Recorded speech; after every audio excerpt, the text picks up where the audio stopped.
So that is what is really happening inside of that profile for the containers.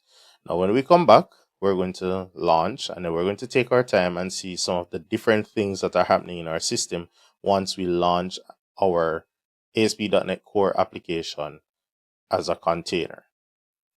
Now, when we want to run our container or our app as a container, we have to make sure that we have Docker Desktop running.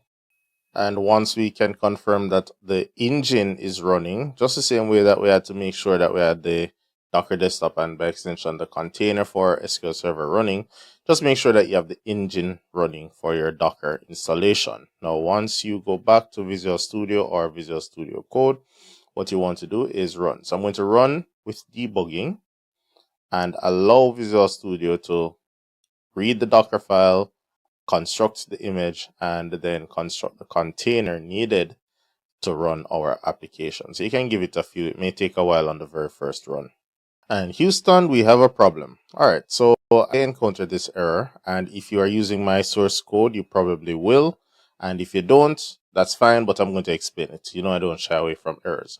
So inside of the program.cs, I had added a section where I would force the migration of the DB context at any time. So anytime the app starts up, it should try to just migrate the database, run the migrations, and start the application accordingly. Now, what is happening is I don't have my SQL Server container running. So this is a problem that we're going to look at more closely and solve in a more automated way later on in the course. But I am bringing you present to the fact that because we're trying to connect to a container-based database,